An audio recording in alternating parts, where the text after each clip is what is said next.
up. Luka was limping around, grimacing the whole time.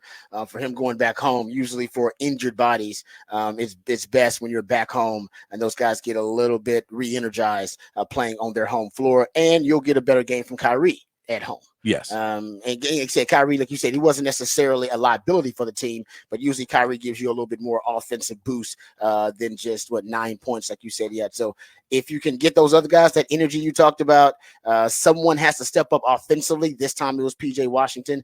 You talked about Tim Hardaway Jr. at points. He stepped up. That's going to be the key for them, because I do believe game to game, because of what Oklahoma City has depth-wise and defensively, I don't know if Luka and Kyrie game to game are going to both have monster games for you. Seems like, that defensively they're going to try to take one of those pieces away, or maybe they will be able to take one of them away situationally throughout the game, or at least match up game to game. And Luka obviously had a great game, and he was efficient. This is something that, you've talked about.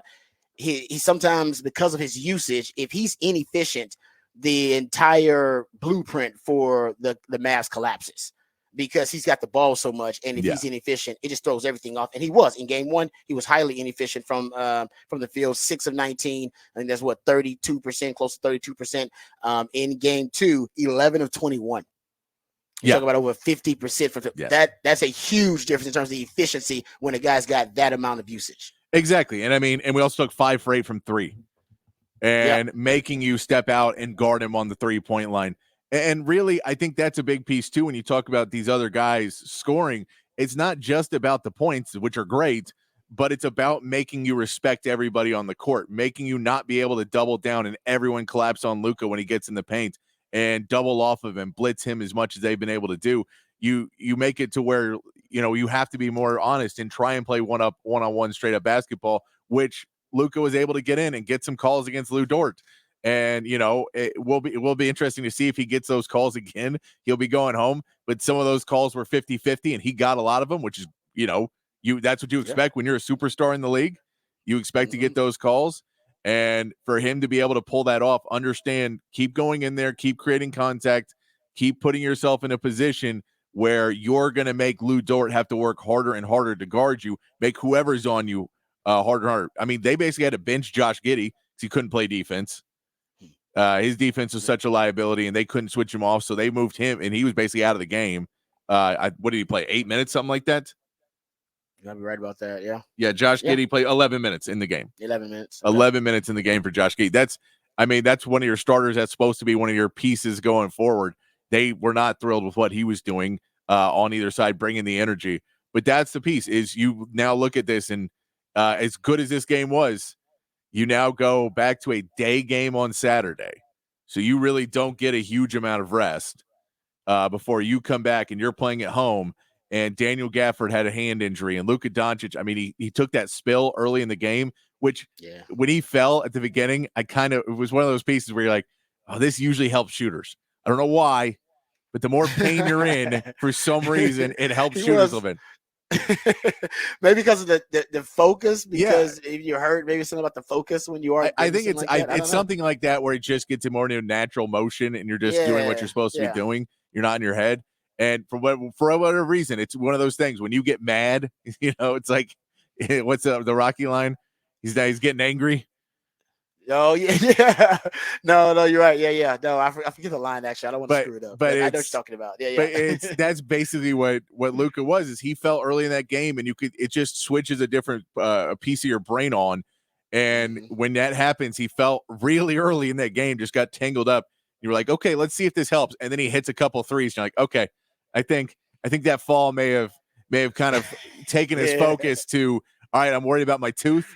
I think I may have my tooth may be falling out, and my nose hurts, and I skinned up my knee, and it hurts, and my ankle's already hurt, and I'm already really beat up. But I'm in the zone. But now I'm hitting threes, so who cares? Let's go make it work. I'll get up and down the court. And he played. He was playing better defense.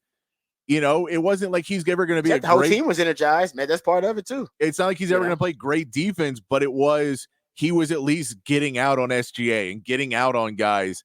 And putting it, and this was the first time we saw the matchup of the second and third place vote getters in the MVP and what they meant to their team and what you can do together, where they didn't have to be the scorer every time, but their value on the court was enormous because they were drawing defenders, they were passing the ball well, they were spacing well.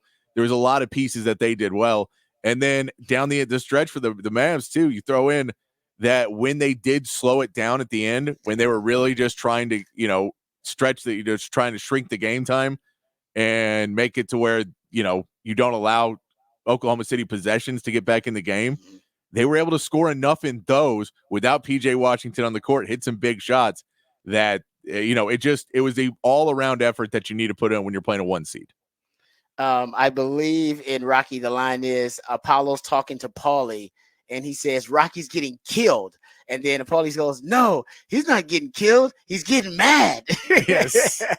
To your point. And that's right. That is kind of how it was for Luka. Because earlier in that first quarter, I believe he scored 16 points in the first quarter. Yeah, and it was when he came back out in the second half, you could tell the adrenaline had worn off. Oh, yeah. So that stiffened up a little bit. He stiffened up a little bit, and he wasn't there. And so by the fourth quarter, he kind of got back in.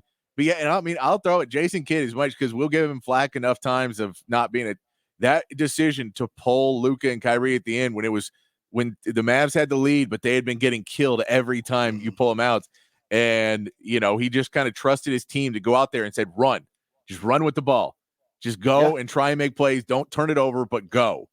And like, this is the energy time. We're going to try and wear them out while we sit our guys and then put our guys back in, but give them a little bit of a blow here before the end. And then we'll let the fourth quarter break, and then we'll come back in the game and they'll be rested and ready to go. That decision paid off huge for Jason Kidd and the Mavs. Like you said, a little bit of a risk to it, but he had faith in his guys to be able to pull it off. And you're right, that energy, and you talked about this, about one of the adjustments, you got to get out and run a little bit, got to get out and transition before Oklahoma gets set up. They definitely did a little more of that. So Mavs making it interesting again with the Oklahoma City Thunder. Oklahoma City Thunder, a relatively young team. They got a couple of guys with some playoff experience, but the Mavs got more playoff experience, and it's about urgency. It's about stars. It's about clutch time.